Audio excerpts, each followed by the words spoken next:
সেই দু একটা জরুরি কথা। একটা কথা হচ্ছে যে করোনা ভাইরাসের পর থেকে নিয়ে এখন পর্যন্ত করোনা ভাইরাসের বিভিন্ন ফতোয়া নিয়ে মানুষের মধ্যে অনেক আলাপ আলোচনা, অনেক তর্ক বিতর্ক, অনেক মতভেদ। তো বাংলাদেশে আব্দুর রাজ্জাক বিন ইউসুফ উনি একাই শুরু থেকেই চলমান ফতোয়াগুলোর বিরোধিতা করেছেন, যার জন্য শুরু থেকে উনি সবচেয়ে বেশি সমালোচনার মুখোমুখি হয়েছেন এবং এখনো সমালোচনা অব্যাহত আছে। এখানে প্রথম কথা হচ্ছে সংখ্যাধিক্যের সাথে হক থাকবে এটা না। আহমদ বিন হাম্বল যখন ছিলেন তখন আহলুস সুন্নাত ওয়াল জামাতের সব আলেম বলেছিল যে কোরআন হচ্ছে আল্লাহর কালাম নয়, বরং সৃষ্ট মাখলুক। আহমদ বিন হাম্বল একাই বলেছিলেন যে না, কোরআন আল্লাহর কালাম। তো একাই বললেই ভুল হবে এই কথা বল। সবাই বলছে ছোঁয়াচে রোগ আছে, একজন বলতেছে ছোঁয়াচে রোগ নাই, তার মানে ছোঁয়াচে রোগ নাই, এই কথাটা ভুল হবে, বিষয়টা এরকম নয়। আর আমি ছোঁয়াচে রোগের উপর তথ্য ভিত্তিক, দলিল ভিত্তিক বিভিন্ন জুমা মসজিদে আলোচনা করেছি। আমি বলেছি রাসূল সাল্লাল্লাহু আলাইহি ওয়াসাল্লাম বলেছেন, যে এলাকায় মহামারী দেখা দেয় তোমরা ওই এলাকায় প্রবেশ করিও না, আর যে এলাকায় মহামারী আছে তুমি যদি ওই এলাকায় থাকো সেখান থেকে বের হইও না। মানুষ বলেছে এই হাদিস জীবন বাঁচানোর জন্য। আল্লাহ রাসূল ছোঁয়াচে রোগে বিশ্বাস করেন, তাই যে এলাকায় মহামারী হয়েছে ওই এলাকায় আল্লাহ রাসূল যেতে নিষেধ করেছেন। আমি পাল্টা প্রশ্ন করেছি যে আল্লাহ রাসূল জীবন বাঁচাতে যদি মহামারী এলাকায় যেতে নিষেধ করে, তাহলে মহামারী এলাকা থেকে পালাতে নিষেধ করলেন কেন? যদি জীবন বাঁচানোর উদ্দেশ্য হতো তাহলে আল্লাহ রাসূল বলতেন যেখানে মহামারী আছে তাড়াতাড়ি পালিয়ে মরুভূমিতে যাও, জঙ্গলে যাও, হোম কোয়ারেন্টাইনে যাও, আইসোলেশনে যাও, নির্জনে চলে যাও, তাড়াতাড়ি পালিয়ে, সেটা বলতেন। প্রশ্ন কি আমার বুঝতে পারছেন? তো হাদিসের পরের বাক্য প্রমাণ করে যে আল্লাহ রাসূলের ইচ্ছা মানুষের জীবন বাঁচানো নয়, আল্লাহ রাসূলের ইচ্ছা মানুষের ঈমান বাঁচানো, তাকদীরের উপর বিশ্বাস বাঁচানো। যখনই ইতালিতে করোনা ভাইরাস দেখা দিল আর পালিয়ে বাংলাদেশে আসলো জীবন বাঁচাতে, তার মানে সে তাকদীরের উপর বিশ্বাস মজবুত করতে পারেনি। তার তাকদীরের উপর বিশ্বাসকে ঠিক রাখার জন্য আল্লাহ রাসূল পালাতে নিষেধ করেছেন, জীবন বাঁচাতে না। এবং বড় বড় আলেম ছোঁয়াচে রোগ যে নাই তার পক্ষে মত দিয়েছেন। ইমাম আবু হাতিম থেকে শুরু করে হাফিজ ইবনে হাজার আসকালানী থেকে শুরু করে, তারপরে তাফসীরে তাবারীর লেখক থেকে শুরু করে, ইমাম খাত্তাবী থেকে শুরু করে, যাদের বিস্তারিত কথা আমি জুমার খুতবাগুলোতে পেশ করেছি, তারা সবাই এটারই মত দিয়েছেন যে আল্লাহ রাসূলের যে হাদিসগুলোতে পালাতে বলা হয়েছে বা বাঁচতে বলা হয়েছে, সিংহ দেখে পালাও বা বাঁচো, এগুলো সব হচ্ছে কি বাঁচানোর জন্য? ঈমান বাঁচানোর জন্য। আর সাহাবীদের বহু আমল আমি দলিল হিসেবে পেশ করেছি, তাহযীবুল আসার থেকে দলিল হিসেবে পেশ করেছি যে আবু বকর রাদিয়াল্লাহু তাআলা আনহু একদিন খেতে বসলেন, তো একটা কুষ্ঠ রোগী, একটা দল আসছে, তাদের সাথে একজন কুষ্ঠ রোগী আছে। তানাহা আনহু, সে একটু দূরে সরে যাচ্ছে। আবু বকর রাদিয়াল্লাহু, কি ব্যাপার, তোমার কি সমস্যা? বলে আমি কুষ্ঠ রোগে আক্রান্ত। আবু বকর রাদিয়াল্লাহু তাকে ধরে তার প্লেটে বসালেন এবং সে যেখান থেকে খাবার নিচ্ছিল আবু বকর রাদিয়াল্লাহু ওখান থেকে খাবার নিচ্ছিলেন। কথা কি বুঝতে পারলেন? তখন আবু বকর রাদিয়াল্লাহু তাআলা তাহলে জাবারিয়া আকীদায় বিশ্বাসী হয়ে গেল নাকি? একদল আলেম এখন বলছে যে আব্দুর রাজ্জাক বিন ইউসুফ বলেছেন যে মাস্ক পরি না, মাস্ক পরা লাগবে না, তার মানে এখন জাবারিয়া আকীদায় বিশ্বাসী। জাবারিয়া মানে হচ্ছে দুটো ফিরকা, কাদারিয়া এবং জাবারিয়া। কাদারিয়া মানে হচ্ছে যারা বলে যে আমি নিজে যেটা করব সেটাই হবে, এখানে আল্লাহর কোনো ক্ষমতা নাই। আর জাবারিয়া মানে সবকিছু আল্লাহর ক্ষমতা, আমার কোনো ক্ষমতা নাই। আমি যদি জেনা করি তো আল্লাহই করায়, নাউযুবিল্লাহ। আমি যদি কাউকে হত্যা করি তো আল্লাহই করে। সুতরাং হত্যা করি যখন আমাকে কিসাসে কাটবা কেন? আল্লাহ হত্যা করিয়েছে, আমি কি করব? কথা বুঝতে পেরেছেন? এটা হলো জাবারিয়া, যারা বলে যা হয় আল্লাহই হয়। তখন আব্দুর রাজ্জাক বিন ইউসুফ যখন বলেছে যে মাস্ক পরা লাগবে না সালাতের মধ্যে, কথা বুঝতে পারেনি, তখন বলেছেন জাবারিয়া আকীদায় বিশ্বাসী, মানে এখন যা হবে সব আল্লাহর পক্ষ থেকে হবে, আমি কেন সতর্কতা অবলম্বন করব?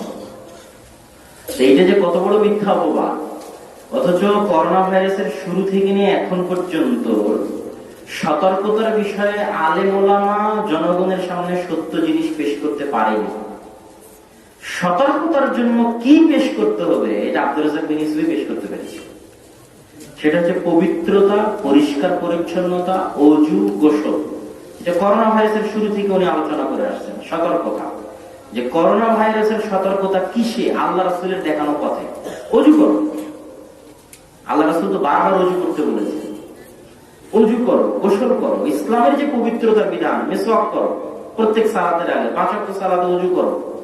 তারপরে ঘুম থেকে উঠে আগে হাত ধো, আগে অজু করা শুরু না, আগে আলাদা করে হাত ধো। বাথরুম থেকে বের হয়ে মাটিতে হাত মাজো, আল্লাহ রাসূলের নির্দেশ। তিনি বলেছেন আল্লাহ রাসূলের দেখানো পদ্ধতিতে তোমরা সতর্কতা অবলম্বন করো। আর যখন একটা মাসালার ভিত্তি হয় ছোঁয়াচে রোগের উপর, মাস্ক কেন করি না? ছোঁয়াচে রোগে বিশ্বাস করি না। কথা কি বুঝতে পারছেন? আমি তো বিশ্বাসই করি না যে ছোঁয়াচে রোগ আছে, এই জন্য আমি বলি। আমি যদি বিশ্বাস করতাম তাহলে প্রশ্ন উঠতো যে কেন আপনি মাস্ক করছেন না, তাহলে আপনি জাবারিয়া, তাহলে আপনি কারণ অবলম্বন করছেন না, সতর্কতা অবলম্বন করছেন না। আমি তো বিশ্বাসই করি না যে ছোঁয়াচে রোগ, তাহলে সতর্কতার প্রশ্ন আসে কোথায় থেকে? তো এগুলো অনেক যুক্তি, অনেক সূক্ষ্ম বিষয় আছে, এগুলো আপনারা বুঝবেন না অত ভালোভাবে। আমি এমনি বলতেছি, আরো বিস্তারিত কোথাও আলোচনা করার সুযোগ হলে আমি সেখানে পেশ করবো ইনশাআল্লাহ। এবং এই মাসালায়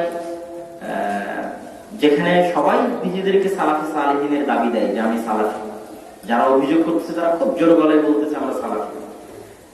যে অনেক আগে থেকে আলেম ওলামা বলে গেছে যদি কারণ হয়, সমস্যা হয়, তাহলে মুখ ঢাকা যাবে। তাহলে কোন আলেম ওলামা বললো যে সমস্যা হলে 3 ফিট দূরে দাঁড়ানো যাবে?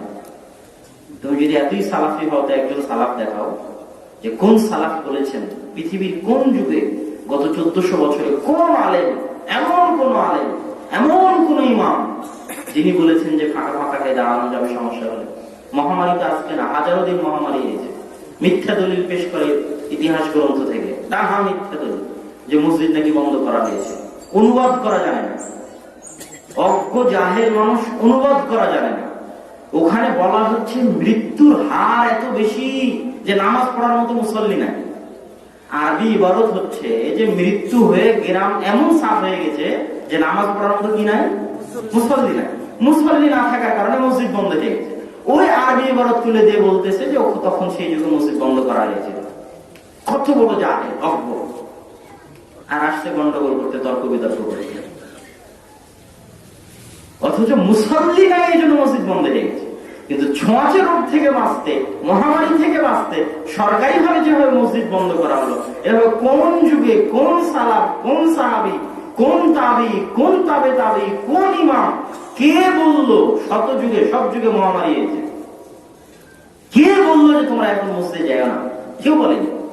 এই মাসালায় তো তোমাদের কোনো সালাফ নাই, আর তুমি নিজেকে সালাফি সালাফি বলে চিল্লাচ্ছ, তাহলে তুমি কিসের সালাফি? আবার মাস্ক পরার মাসালায় সালাফি খুঁজে নিয়ে আসতেছো যে জাবারিয়া হয়ে গেছে। ভয়ঙ্কর সব উদ্ভট কথাবার্তা, যেগুলো একটা যুক্তির ধোপে টিকে না। তো অবশ্যই কেউ কেউ সঠিক, কে বেঠিক, আমি কাউকে বাতিল, কাউকে ভ্রান্ত এটা বলতে চাচ্ছি না। কিন্তু সত্যের নিকটবর্তী, হকের নিকটবর্তী এটাই যে ছোঁয়াচে রোগ নাই। হকের নিকটবর্তী এটাই যে ফাঁকা ফাঁকা হয়ে দাঁড়ানো যাবে না। হকের নিকটবর্তী এটাই যে এখন পরিবেশ এমন নয় যে মসজিদে গিয়ে মুখে মাস্ক দিয়ে সালাত আদায় করতে হবে। এটাই বিষয় হকের নিকটবর্তী। এক বিশ্ব স্বাস্থ্য সংস্থায় 14 বার মত পাল্টাচ্ছে। একবার বলে মাস্ক পরলে করোনা ঠেকবে, একবার বলে মাস্ক পরলে করোনা ঠেকবে না। 14 বার মত পাল্টিয়েছে গত 8 মাসে। তো আমি আন্দাজে কোন বিশ্ব স্বাস্থ্য সংস্থা কি বললো তার কথা শুনে আমার আল্লাহ রাসূলের হাদিস, হুকুম, আহকাম, সালাত সব পাল্টিয়ে দেবো। কাল কত কিলোমিটার, কত মিটার দূর পর্যন্ত করোনা ভাইরাস যায় তা তো কেউ ঠিক করে বলতে পারে না। 3 মিটার 3 ফিট দূরে যায়, না 9 ফিট দূর পর্যন্ত যায়, না 10 ফিট দূর পর্যন্ত যায়। আন্দাজে একটা 3 ফিট বিধান বানিয়ে দিল। যদি 9 ফিট দূর পর্যন্ত করোনা ভাইরাস বাতাসে যায়, তাহলে 9 ফিট দূরে দাঁড়াবো। বিশ্ব স্বাস্থ্য সংস্থা যাই বলবে, আজ একটা স্ট্যাটাস দিবার, কাল আমার মসজিদের হুকুম পরিবর্তন হয়ে যাবে। এত খেলনা হয়ে গেল ইসলাম ধর্ম। মিডিয়ার প্রভাবে প্রভাবিত হয়ে আর জন হপকিন্সের স্ট্যাটাস আর এই কি বলে বিশ্ব স্বাস্থ্য সংস্থার মন্তব্য, যার রাত দিনের কোনো ঠিক নাই, বরং বিজ্ঞানীদের মধ্যে মতভেদ আছে যে লকডাউন দেওয়া যাবে কিনা, মাস্ক পরলে করোনা ঠেকবে কিনা, কতদূর দূরে দাঁড়ালে করোনা থেকে বাঁচা যাবে। এগুলো শুধু মানুষের মধ্যে ভীতি সঞ্চার করা। সবচেয়ে বেশি প্রভাব দেওয়া হয়েছে ইসলামের উপর। ইসলাম তো সামাজিক ধর্ম। যদি আপনি ছোঁয়াচে রোগে বিশ্বাস করেন, আপনি অসুস্থ রোগীকে দেখতে যেতে পারবেন? পারবেন অসুস্থ রোগীকে দেখতে যেতে? ছোঁয়াচে রোগী যদি বিশ্বাস করেন পারবেন? আল্লাহ রাসূল বলছে অসুস্থ রোগীকে দেখতে যাওয়া তোমাদের হক। এক মুসলিমের উপর আর এক মুসলিমের হক। দেখতে গেলে 70,000 ফেরেশতা তোমার জন্য সকাল থেকে সন্ধ্যা পর্যন্ত ক্ষমা চাইবে। তাহলে যদি আপনি বিশ্বাস করেন সমাজে রোগ আছে, করোনা বাদ দিলাম, যে কোনো ভাইরাস, দুনিয়াতে হাজারো ভাইরাস আছে, হাজারো ব্যাকটেরিয়া আছে, আপনি যদি একবার বিশ্বাস করেন যে ভাইরাস ছোঁয়াচে, ব্যাকটেরিয়া ছোঁয়াচে, তো আপনি জীবনে কোনোদিন আর অসুস্থ ব্যক্তিকে দেখতে যেতে পারবেন না। আপনি যদি একবার বিশ্বাস করেন যে ছোঁয়াচে রোগ আছে, তাহলে আপনি জামাতে সালাত পায়ে পা মিলে আদায় করতে পারবেন? ছোঁয়াচে রোগ যদি থাকতো আল্লাহ রাসূল জীবনে পায়ে পা মিলাতে বলতেন না। কথা বুঝতে পারেননি কেন? আমাদের পায়ে পা মিলে দাঁড়াতে হবে। আর ছোঁয়াচে রোগ করোনা দিয়ে কথা নয়, ছোঁয়াচে রোগ ভাইরাস ব্যাকটেরিয়াতে দুনিয়া ভর্তি। যদি ছোঁয়াচে রোগ স্থায়ী ভাবে থাকতো তাহলে আল্লাহ রাসূল ওই দিনই বলতো যে তোমার পায়ে পা লাগানোর দরকার নেই। পায়ে পা লাগানো মানে তো শরীরের সাথে শরীর লাগানো। তাহলে ওই জুমার সালাতে একত্রিত হওয়ার কথা আল্লাহ রাসূল বলতেন না, ঈদের মাঠে একত্রিত হওয়ার কথা আল্লাহ রাসূল বলতেন না। এখন করোনার কারণে তুমি মুখে গ্লাভস, হাতে গ্লাভস, তো মুসাফা করলে তো হাজারো নাকি শত নাকি গুনাহ মাফ হয়ে যাবে অতীতের সব। মুসাফা করার মানে কি জানেন? তো জানেন না? ইসলামের সুন্নাত মুসাফা করা। তো যদি ছোঁয়াচে রোগ থাকতো তাহলে মুসাফার বিধান থাকতো? থাকতো না। আপনি এক ছোঁয়াচে রোগী বিশ্বাস করলে মুসাফার বিধান টিকবে না, অসুস্থ রোগীকে দেখতে যাওয়ার বিধান টিকবে না, পায়ে পা মিলানো দাঁড়ানোর বিধান টিকবে না, জামাতে সালাত আদায় টিকবে না, জুমার সালাত টিকবে না, মসজিদে একত্রিত হওয়া, ঈদের মাঠে একত্রিত হওয়া টিকবে না। ইসলাম হচ্ছে সামাজিক ধর্ম। আপনি যদি বলেন সামাজিক দূরত্ব বজায় রাখুন, তো ইসলাম নষ্ট হয়ে যাবে, ধ্বংস হয়ে যাবে, ইসলাম টিকবে না। কেন? সামাজিকতা যেখানে নাই ইসলাম সেখানে নাই। ইসলাম পুরোটাই সামাজিকতা। কেউ বলতেছে যে তাহলে আগুনে হাত দিলে হাত পুড়বো, তাহলে আমি কি জন্য আগুনে হাত দিব? এটা তো আত্মহত্যা করা।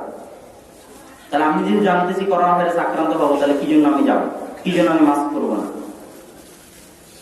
এর জ্ঞান বুদ্ধি যে কোথায় গেছে মানুষের আমার কাছে আশ্চর্য লাগে। আগুনে হাত দিলে হাত পড়বে, এটা হচ্ছে নিশ্চিত কারণ। এটা কি কারণ?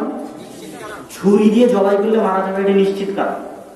কিন্তু মেঘ দেখে যে বৃষ্টি হবে, এটা কি নিশ্চিত? ওখানে ধোঁয়া দেখা যাচ্ছে, আগুন জ্বলতেছে, এটা কি নিশ্চিত? নিশ্চিত না। নিশ্চিত কারণ থেকে যে ইসলাম আজীবন বাঁচতে পারে। তুমি যদি এই লাইফ জ্যাকেট ছাড়া, নৌকা ছাড়া নদীতে ঝাঁপ দাও, তুমি ডুবে মারা যাবে, এটা নিশ্চিত কারণ। ডুবলে মারা যেতে হবে, এটা নিশ্চিত কারণ। কিন্তু যেটা সন্দেহ, দুনিয়াতে কোনো বিজ্ঞানী বলেনি যে ওর ভাইরাস হয়েছে, করোনা, আমি ওর সাথে থাকলে আমারও হবে। 100 কোনো ডাক্তার, কোনো বিজ্ঞানী বলেনি। আর এই গোটা করোনার সময় এরকম লাখো উদাহরণ আছে যে একসাথে উঠা বসা করেছে, খাওয়া দাওয়া করেছে একজন তাই সেদিন মাদার থেকে বক্তব্য দেওয়ার পর করোনার উপর ডিটেইলস, বিস্তারিত দলিল ভিত্তিক আলোচনা, চুলচেরা বিশ্লেষণ, সকলের সাথে বসতে রাজি আছি, কথা বলতে রাজি আছি এই বিষয়গুলোর উপর ভিত্তি করে। আমি যে ভাষায় বলতেছি সেই ভাষার উপর, অন্যের ভাষা আমার উপর চাপিয়ে দিয়ে আমার বিরুদ্ধে কথা বলা সেটা না। আমি যে ভাষায় বলতেছি সেই ভাষাগুলোর পক্ষে সকলের সাথে কথা বলতে রাজি আছে, দলিল আদিল্লা নিয়ে বসতে রাজি আছে, কোনো সমস্যা নেই। কিন্তু ভাষা আমার মুখের হতে হবে। বক্তব্যে তাকওয়া মসজিদের, মাদার টেক মসজিদের আজকের ভাষা আমার, অন্যের ভাষা আমার।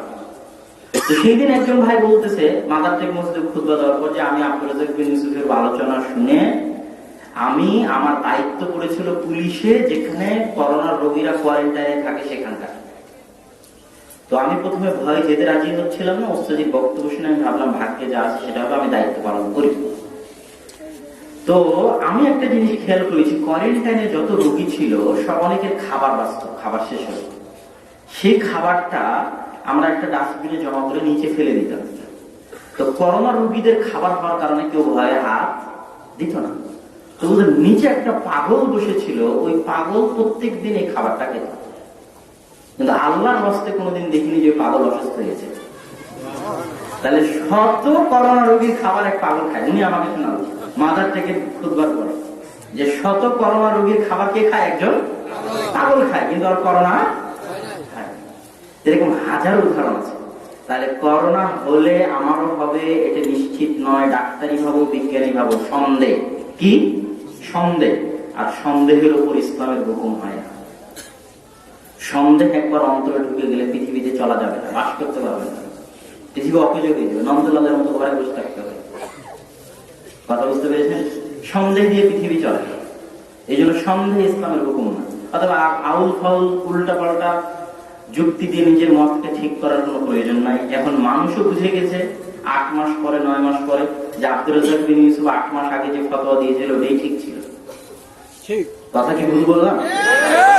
সেটা মানুষও বুঝে গেছে যে যতই আব্দুর রাজ্জাক বিন ইউসুফের সমালোচনা করা হোক, যতই উল্টা পাল্টা বলা হোক, কিন্তু আসলে 8-9 মাসে স্পষ্ট হয়ে গেছে যে আব্দুর রাজ্জাক বিন ইউসুফ একাই 8-9 মাস আগে যেটা বলেছিলেন যে লকডাউন দেওয়া যাবে না, শিক্ষা প্রতিষ্ঠান বন্ধ করা যাবে না, 3 ফিট দূরে দাঁড়ানো যাবে না, উনি যতগুলো ফতোয়া করোনা ভাইরাসের মধ্যে দিয়েছিলেন তার অধিকাংশ ফতোয়াই বলা যায় 8-9 মাসে মানুষের কাছে স্পষ্ট হয়ে গেছে যে উনি ঠিক ছিলেন। এটা গর্ব করার নয়, এটার পিছনের কারণ হচ্ছে যে অন্যরা মিডিয়া দ্বারা প্রভাবিত। আমার কাছে ফেসবুক নাই, এমনি ফেসবুক দেখা যায় না। এখন ওই জন হপকিন্স কি বললো আর বিশ্ব স্বাস্থ্য সংস্থা কি বললো জানেন না, বুঝেন না, কথা বুঝতে পারছেন? তাহলে আধুনিক যুগে সব আলেম ফেসবুক চালায়, আমি ফেসবুক চালাই, আমি দেখি ওরে বাপরে এতজন মারা গেল, ওখানে এতজন মারা গেল, বিবিসি এই বলতেছে, অমুক বিজ্ঞানী এই বলতেছে, মাথা নষ্ট হয়ে যায়। আমার মধ্যে এরকম আরো শত মানুষের মাথা নষ্ট হতে পারে। আমিও শুরুর দিকে আমার ভিডিও পাবেন বগুড়ার বক্তব্যে, আমি বলেছি 6 রোগ আছে আমার ভিডিও। যখন আব্বুকে নড়াতে পারিনি তার অটালতা থেকে, তখন আমি পড়তে বসেছি যে এই কথার কোন সালাফ আছে কিনা, এই হাদিসের ব্যাখ্যা কি। তখন দেখেছি এটার পক্ষেই দলিল মজবুত, শক্ত, সবচেয়ে শক্ত দলিল মজবুত এটার পক্ষে। তো ওই তো আর এই জন হপকিন্স আর ওই কে কি বললো এটা তো দেখেন না, উনি কোরআন হাদিস থেকে স্বাভাবিক যেটা বুঝেছে সেটা বলেছে। উনি তো জানেন না যে কে কি বললো, কে কি করতেছে। এটা হচ্ছে স্বাভাবিক বুঝ, কোরআন হাদিসের বাহ্যিক স্বাভাবিক বুঝ, আর এই বুঝটা সঠিক হওয়ার সম্ভাবনা সবচেয়ে বেশি। তো এই জন্য যে কোনো ফিতনার ক্ষেত্রে আকবরে মন্তব্য না করে, আবেগী না হয়ে, ওই সময় আমাদেরকে বলা হতো আবেগী, যে আব্দুর রাজ্জাক বিন ইউসুফ আবেগী কাজ করা, যেমন দেখা যাচ্ছে তার আবেগে ছিল। আবেগে পড়ে সব মসজিদ টসজিদ বন্ধ করে দিয়ে 5 জন 10 জন উল্টা পাল্টা, একটা নিয়মও চলে, চলার মতো নয়। সুতরাং ছোঁয়াচে রোগ নাই, এই বিশ্বাস মজবুত করতে হবে। 3 ফিট দূরে দাঁড়ানো যাবে না, পায়ে পা মিলিয়েই দাঁড়াতে হবে। এই সুন্নাতকে জীবিত করার চেষ্টা করতে হবে জীবন মরণ বাজি রেখে। আর যেহেতু ছোঁয়াচে রোগ নাই, সেহেতু করোনার কারণে মুখে মাস্ক দিয়ে তালাক করার প্রয়োজন নাই। যদি ওইরকম কোনো বাধ্যবাধকতা আসে, কোনো সমস্যা আসে বাস্তবিক ছোঁয়াচের বাইরে, যেটার কারণে মুখ না ঢাকলে মানুষ মারা যাবে, তখন দেখা যাবে। কিন্তু যেহেতু ছোঁয়াচে রোগ নাই, সেহেতু ছোঁয়াচে রোগ থেকে বাঁচার কারণে সালাতের মধ্যে মুখে মাস্ক দিতে হবে, এটা। আর সালাতের বাইরে মুখে মাস্ক দেওয়ার কথা আব্দুর রাজ্জাক বিন ইউসুফ বহু বক্তব্য বলেছে। ধূলিকণা, বালিকণা, ময়লা ধুলা ইত্যাদি থেকে বাঁচতে, জীবন থেকে বাঁচতে মুখে মাস্ক দিতে পারেন, এটা স্বাভাবিক ব্যাপার, স্বাভাবিক গতির উপর। তো এগুলো নিয়ে যারা বাড়াবাড়ি ছড়াছড়ি করছে, যারা ভ্রান্তি ছড়াচ্ছে, আমি তাদেরকে অনুরোধ করবো যে পড়াশোনা করে কথা বলতে। হ্যাঁ, বারবার বলা হচ্ছে যে উনি একাই কি ঠিক, আহমদ বিন হাম্বল একাই ঠিক ছিলেন। ওই সময় বড় বড় আলেম বলেছে যে কোরআন সৃষ্ট, আল্লাহর কালাম না, বড় বড় আলেম। তো বড় বড় আলেম বললেই সেটা ঠিক হয়ে যাবে এটা না, আবার সবাই ভ্রান্ত, আমি এটাও বলতেছি না। কিন্তু সত্যের বেশি নিকটবর্তী, হকের বেশি নিকটবর্তী। আর উনি একাই তাও বলবো না, ইয়েমেনের বহু আলেম সেই সময় ফতোয়া দিয়েছেন, পাকিস্তানের বহু আলেম সেই সময় এগুলোর বিষয়ে ফতোয়া দিয়েছেন। তাদের নাম বললেও আবার অনেক সমালোচনা হবে। তো এগুলো যারা জ্ঞান, ইন্দোনেশিয়া, মালয়েশিয়া বহু আলেম ওই সময় একই ফতোয়া দিয়েছেন এবং তারা মসজিদ বন্ধ হতে দেয়নি। পাকিস্তানের এই সর্বপ্রথম মসজিদ খোলার জন্য চেষ্টা করেছে, ইন্দোনেশিয়া, মালয়েশিয়াতে মসজিদ বন্ধ না হওয়ার জন্য তারা আপ্রাণ চেষ্টা করেছে, বিশেষ করে আচেহ প্রদেশে। তারপরে ইয়েমেনের বহু মুহাদ্দিস অনেক আগে থেকে এই ফতোয়াগুলো দিয়ে এসেছে যে বিপদ থেকে বাঁচার রাস্তা তো মসজিদ, সেখানে মসজিদ বন্ধ কিভাবে হয়, মাথায় ধরে না, বুঝে আসে না কিভাবে। পৃথিবীর ইতিহাসে এরকম ঘটনা নেই যে মসজিদ বন্ধ, এটা কিভাবে হতে পারে, কিভাবে সম্ভব? যত বড় বিপদই আসুক, মসজিদে আমাদের আশ্রয়স্থল। ইবনে হাজার আসকালানী আল মাউন ফি তাউন এরকম একটা বইয়ের মধ্যে লিখেছে যে শামে ভয়ঙ্কর মহামারী 400-500 হিজরির দিকে, গ্রামকে গ্রাম সাফ হয়ে যাচ্ছে। মানুষজন মিলে বসে সিদ্ধান্ত নিলে তোমরা মদের বার, ফেন্সিডিলের বার, জুয়ার বার, গান বাজনা সব বন্ধ করে দাও, গোটা গ্রাম ভেঙে মসজিদে যাও। ইবনে হাজার আসকালানী নকল করতেছে, গোটা গ্রাম ভেঙে মসজিদে গিয়ে জমা হলো। মসজিদে তোমরা ইস্তেগফার করো, তওবা করো, কান্নাকাটি করো। তারা মসজিদে গিয়ে তওবা, ইস্তেগফার, কান্নাকাটি করলে আল্লাহ মহামারী উঠিয়ে নিলেন। ইবনে হাজার আসকালানী নকল করেছে। তাহলে মহামারী হলে কোথায় যেতে হবে? মসজিদে। বাঁচতে হলে কোথায় যেতে হবে? বাঁচার রাস্তায় বন্ধ করে দিলেন, তো বাঁচবেন কিভাবে? আল্লাহ হেফাজত করুক। ওয়া আখির দাওয়ানা আলহামদুলিল্লাহি রাব্বিল আলামিন। আসসালামু আলাইকুম ওয়া রাহমাতুল্লাহি ওয়া বারাকাতুহু।